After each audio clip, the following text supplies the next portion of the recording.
Hello everyone, आप लोगों को Gurukul mathematics online class Muzaffarpur में स्वागत है। मैं गुलशन सर आप लोगों को इस चैनल पर 11th 12th और IIT JEE other competitive exam के व्यू से भी क्लास करवाया जाता है। आप लोगों को पता होगा कि जो क्लास होता था वो ऑफलाइन होता था, लेकिन लॉकडाउन के कारण ये क्लास ऑनलाइन करवाया जा रहा है। बहुत सारे बच्चों का कमेंट आया कि सर क्लास 11th का टॉपिक भी स्टार्ट किया जाए। इसी व्यू से हमने क्या किया कि 11th का टॉपिक स्टार्ट कर दिए हम। एक क्लास हमने प्रीवियस क्लास में इसका फोकस, इसका एम के बारे में बताया था कि आखिरकार साइंस लेने से फ़ायदा क्या होगा। आज के क्लास हम थोड़ा सा नंबर सिस्टम के बारे में पढ़ेंगे। बहुत सारे बच्चे अभी ज्वाइन नहीं किए हैं, तो उन बच्चों से है कि जिनका फ्रेंड है उनको आप शेयर कर दीजिए, और बच्चे जब उन तक वीडियो पहुंच जाता है तो आप एक बार सब्सक्राइब कर ले, जिससे आपका जो नया अपडेटिंग वीडियो है वो आप तक पहुंचता रहेगा, जो आपके लिए फ़ायदा हो सके। जो बच्चे फर्स्ट वीडियो 11th का नहीं देखे हैं उन बच्चों से उम्मीद करता हूं कि वो वीडियो एक बार ज़रूर देख ले, जिससे आपको परसों उसमें बताया गया है कि आपको कैसे प्रिपरेशन करना है, कैसे एक जब तक आप स्ट्रेटेजी तैयार नहीं करेंगे तब तक आपका थोड़ा मुश्किल है फ्यूचर प्लानिंग के बारे में। इसलिए फ्यूचर के तहत काम वर्क करने में ही फ़ायदा होगा। तो आज देखिए, आज का क्लास है जो 11th का है या बेसिक है कॉम्पिटिटिव व्यू से, काफ़ी बच्चे को प्रॉब्लम होता है। ऐसे भी आप हिंदी इंग्लिश मीडियम का है बहुत सारे बच्चे को, तो आप देखिए अब जो 11th 12th है या इसका आगे जो बुक अच्छी बुक आप पढ़ना चाहते हैं तो वो आपको इंग्लिश मीडियम में है। इसीलिए आप थोड़ा थोड़ा करके कोशिश कीजिए इंग्लिश में जो टर्म है बस इंग्लिश में समझने का, और कॉन्सेप्ट को क्लियर कीजिए। डाटा से हमें मतलब नहीं है, कॉन्सेप्ट आपको कहानी क्या कहता है वो आपको पता है तो आप कोई भी कॉम्पिटिटिव एग्ज़ाम आसानी से निकाल सकते हैं। आज के क्लास में हम नंबर सिस्टम पढ़ेंगे। नंबर सिस्टम बेसिक मैथ का कॉन्सेप्ट है, वो आपको पता रहना चाहिए। ऐसे 9th में भी आप देखे हैं, लेकिन एक बार फिर से रिकवरी कर लेते हैं। उसके बाद हम चैप्टर बाय चैप्टर स्टार्ट करेंगे। चैप्टर के बारे में डिटेल प्रीवियस क्लास में मैंने दे चुका है। अब देखिए नंबर सिस्टम में, देखिए नेचुरल नंबर, इसको हिंदी में बोलते हैं प्राकृतिक संख्या। उससे बस नहीं, हिंदी इंग्लिश का मतलब बस टर्म को समझिए। नेचुरल नंबर वैसा नंबर जो काउंटिंग का नंबर होता है, जो काउंटिंग का नंबर होता है। जब भी हम स्टार्टिंग करते हैं तो जीरो से करते हैं क्या? नहीं, 1 2 3 4 ऐसा करते हैं। मतलब काउंटिंग का जो नंबर होता है 1 2 3 4 5 6 7 ऐसे जो आगे बढ़ता है उसको कौन सा बोलते हैं? नेचुरल नंबर बोलते हैं। दूसरा होता है होल नंबर। देखिए होल नंबर तो होता है, होल नंबर इसका नाम ही है होल नंबर। इसका मतलब होता है वैसी संख्या जो काउंटिंग तो नंबर होता है लेकिन कहाँ से स्टार्ट हो? जीरो से स्टार्ट हो। 0 1 2 3 4 5 जो कहाँ तक जाए, लास्ट तक जाए, उसको कौन सा नंबर बोलते हैं? होल नंबर बोलते हैं। क्लियर है? तीसरा कंडीशन है इंटीजर नंबर। देखिए बहुत सारे बच्चे को इंटीजर में प्रॉब्लम होता है। इंटीजर आखिरकार क्यों आया, इसके पीछे भी रीजन है। इंटीजर्स नंबर एक कहानी मैं बताता हूँ, थोड़ा सा गौर कीजिएगा। एक दुकानदार क्या करता है? दुकानदारी करता है। वो क्या करता है, किसी को क्या करता है, इवनिंग का टाइम है, कोई सामान उससे खरीदने आता है, तो हो सकता है कि एक बंदा वो क्या कर दे कि वहाँ पे 2 रुपया ज़्यादा दे दे। एक बंदा क्या करता है कि 2 रुपया कम देता है। अब दुकानदार कैसे लिखेगा कि 2 रुपया कम 2 रुपया ज़्यादा, इसमें कन्फ्यूजन हो जाता है। तो वहाँ पे यूज करता है कि जैसे हमारे पास एक्स्ट्रा दिया इसका मतलब +2 दिया, और हमारे पास नहीं दिया इसका मतलब -2 दिया, बस इंडिकेट करता है। इसीलिए इंटीजर नंबर क्या होता है कि वैसा नंबर जो क्या करता है, एक नंबर लाइन का हम बात करते हैं। देखिए ये नंबर 0 1 2 3, अब इधर से इधर बैक जाते हैं तो -1 -2 -3। मतलब हम देख रहे हैं कि जब इंटीजर का बात करते हैं तो वैसा काउंटिंग नंबर किया गया जो बाद का नंबर, एक तो नेचुरल नंबर का तो बात तो हुआ ही हुआ, लेकिन हम उसके पहले का भी नंबर जो है उसको भी डिफाइन किए, उसी को क्या बोलते हैं? इंटीजर। कभी कभी बुक में रहता है नेगेटिव पॉजिटिव इंटीजर, इसका मतलब होता है नेगेटिव वाला, पॉजिटिव वाला और जीरो। मतलब नेगेटिव भी होना चाहिए, जीरो भी होना चाहिए और पॉजिटिव भी, वो सारा का सारा क्या कहलाता है? इंटीजर। क्लियर है? इंटीजर हमें जब भी मार्केटिंग वगैरह में काफ़ी यूज होता है।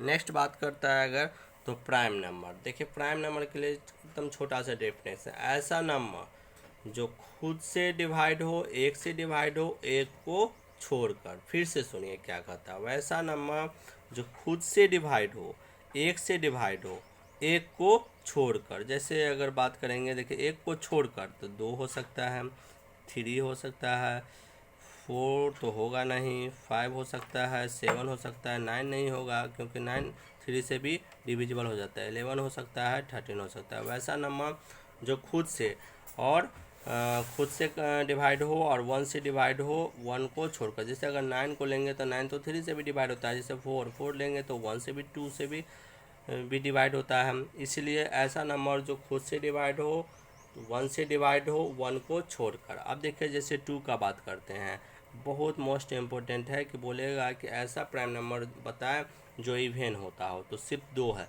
सबसे छोटा प्राइम नंबर कौन सा है, तो 2 है। क्लियर होगा? आई होप अच्छे से आपको ये बात कॉन्सेप्ट क्लियर हो गया होगा।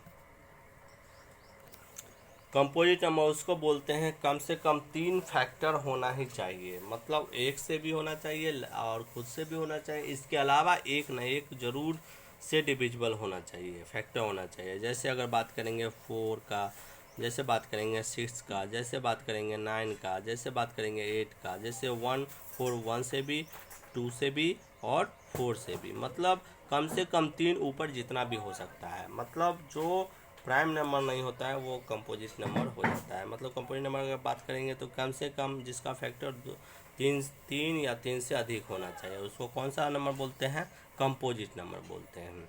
इवन नंबर तो आप लोग अच्छे से जानते हैं, इवन नंबर सम संख्या, वैसी संख्या जो डिविजिबल हो 2 से, वैसी संख्या क्या हो जो डिविजिबल होना चाहिए, डिविजिबल होना चाहिए, डिविजिबल होना चाहिए बाई किससे, 2 से। वो सारा का सारा कौन सा नंबर होता है, वो नंबर होता है इवन। जैसे 2 हो गया, 4 हो गया, 8 हो गया, 10 हो गया, 6 हो गया या 12 हो गया, ये सारा का सारा नंबर कौन सा है, ये इवन नंबर है। क्लियर है?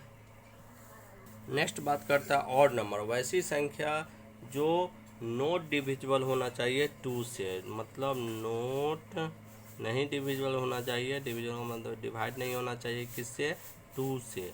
तो उसको कौन सी संख्या, नोट डिविजिबल बाय 2, उसको कौन सा संख्या बोलता है, ऑड संख्या बोलते हैं। जैसे क्या हो जाएगा, 1 होगा, 3 होगा, 5 होगा, 7 होगा, ये सारा का सारा कौन सा है, ये सारा का सारा कौन सा नंबर है, तो ये हमारा ऑड नंबर है। क्लियर है? ये तो आप अच्छे से पहले से भी जानते होंगे ऑड इवन के बारे में। क्लियर है? देखिए नेक्स्ट है रेशनल नंबर। रेशनल नंबर काफ़ी ये एग्जाम के बीच से मोस्ट इम्पोर्टेंट, तो थोड़ा ध्यान देना है इसमें, लॉजिक क्या कहता है। वैसी संख्या जिसको P बाई Q के रूप में लिख सकते हैं लेकिन Q नोट इक्वल टू 0 है। पहला तो ये कंडीशन कहता है कि कोई रेशियो टर्म में लिख सकते हैं लेकिन Q क्या हो, नोट इक्वल टू 0 हो, तो उसको क्या बोलते हैं, रेशनल नंबर। दूसरा देखिए कभी कभी बुक में ऐसा रहता है, हम क्या बोले, जब कोई रेशियो के टर्म में हो और Q not equal to P 0 हो सकता है लेकिन P और Q नोट इक्वल टू 0। दूसरा कहता है कि वैसी संख्या जो डिवाइड देते हैं तो रेशियो के बाद, पॉइंट के बाद कुछ ना कुछ डाटा आता है। दूसरा कहता है, देखिए पहला कंडीशन जैसे 1/4 जैसे आया, इसको हटाएंगे तो क्या होगा, 0.25, मतलब टर्मिनेट हो गया, यहाँ के बाद रुक गया। दूसरा कंडीशन होता है कि जैसे 3/10 है, हम इसको डिवाइड करते हैं तो ये कुछ ऐसा, अगर इसको बात करते हैं हम,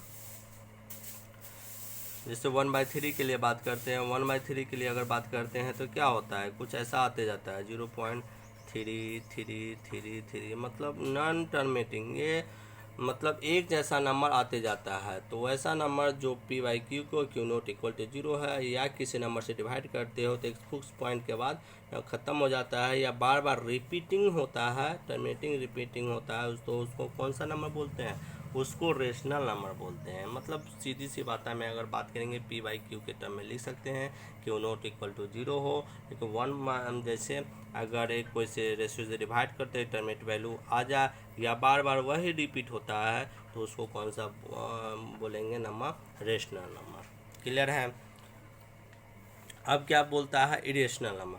इरेशनल नंबर उस नंबर को बोलते हैं जो रेशनल नंबर नहीं होता है। रेशनल नंबर का मतलब नहीं होता है, इसका मतलब देखिए एक जो बहुत फेमस है पाई, पाई का मान हम मानते हैं 22/7, ये करीब करीब मानते हैं, ऐसा ये एक्यूरेट नहीं वैल्यू होता है, ये करीब करीब होता है इसका पाई का मान। अगर पाई जो बात करेंगे तो ये क्या होता है, इरेशनल नंबर।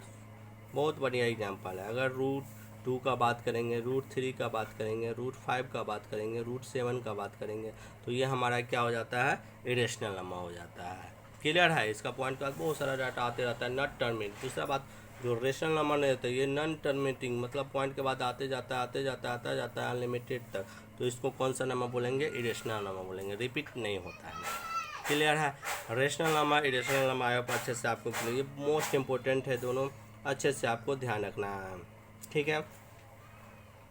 एक बात और है, जितना भी काउंटिंग का नंबर है, जैसे अगर 3 को लिखते हैं, 4 को लिखते हैं, तो 3/1 लिख सकते हैं, 4/1 लिख सकते हैं, तो ये एक तरीका का क्या है, रेशनल नंबर। जितना भी काउंटिंग का नंबर है वो सारा का सारा क्या है, रेशनल नंबर है। क्लियर है।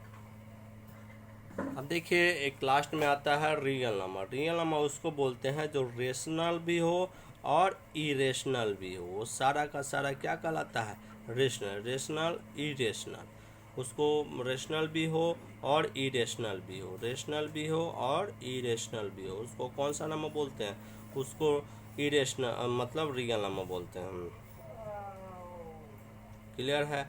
ऐसा नंबर जो रेशनल भी हो और इरेशनल भी हो, मतलब जितना भी नंबर होता है वो सारा का सारा कौन सा नंबर होता है, रियल नंबर होता है। अब अच्छे से आपको ये बात क्लियर हो गया होगा, real number, rational number, rational number. कुछ कंक्लूजन इससे निकल के आया, थोड़ा सा ध्यान दीजिए। देखिए क्या कहता है, all rational number are real number, सभी rational number real number, but all real number are not rational. सही बात भी है, क्योंकि रेशनल और रेशनल मिल के होता है रियल नंबर, लेकिन सभी क्या, but all real number are not rational. All real number, सभी रियल नंबर में तो रेशनल नंबर भी होता है, रेशनल नंबर जैसे होगा तो वो रेशनल हो ही नहीं सकता है। लॉजिक सही है, या ऑब्जेक्टिव में काफ़ी बार कॉम्पिटिटिव एग्जाम में पूछा हुआ क्वेश्चन है। दूसरा कंडीशन बोलते हैं all natural number are whole number, सभी नेचुरल नंबर होल नंबर होता है। सभी नेचुरल नंबर जैसे 1 2 3 4 ये तो होल नंबर भी होता है, लेकिन ऑल होल नंबर, लेकिन सभी होल नंबर, सभी होल नंबर का मतलब 0 1 2 3 4 ऑल नेचुरल नंबर नहीं होता, आर नॉट नेचुरल नंबर। इसका मतलब है कि 1, इसका मतलब होता है 1 ये कि natural number all whole number natural number नहीं होता है, क्योंकि नेचुरल नंबर में तो 0 नहीं होता है, तो कैसे होगा, ये संभव भी नहीं है। ये 2 पॉइंट आपको याद रखना है। और जितने भी नए जो जिनके फ्रेंड सर्कल में जो बच्चे हैं या जिनके भाई बहन हैं, उनको भी एक बार वीडियो शेयर ज़रूर कर दें, जिससे कि वो क्लास का जो शेड्यूल है वो आपको अपडेट होता रहेगा। और अभी तो बेसिक क्लास चल रहा है, 1-2 दिन के बाद रेगुलर क्लास आपका स्टार्ट हो जाएगा, इसीलिए वीडियो को ज़्यादा से ज़्यादा शेयर कर दें। दूसरी बात है कि कुछ बच्चे अभी भी ये असमंजस में फंसे हुए हैं कि लॉकडाउन के बाद क्लास स्टार्ट होगा तब जाके हम करेंगे, लेकिन क्या है, समय निकलते जा रहा है। आपका जो स्टार्ट हो जाना चाहिए था अप्रैल से, उन लोगों को मई भी ख़त्म होते जा रहा है, इसीलिए आपको क्लास रेगुलर आपको करना पड़ेगा, क्योंकि सिलेबस काफ़ी है। सिलेबस के बारे में डिटेल तो प्रीवियस क्लास में CBSE बच्चे से भी है कि जो बच्चे उनका एग्ज़ाम बचा हुआ है उनको तो परेशानी होगा, लेकिन जो बच्चे को अगर थोड़ा थोड़ा अभी भी पढ़ना है तो वो बच्चे भी वीडियो देख सकते हैं। आज का वीडियो आपको कैसा लगा कमेंट ज़रूर करें, और वीडियो को शेयर और लाइक अधिक से अधिक करें। अगर आप चैनल पर नए हैं तो चैनल को एक बार सब्सक्राइब कर लें। इसके आगे नेक्स्ट क्लास में देखेंगे। Okay, bye bye, take care, thank you.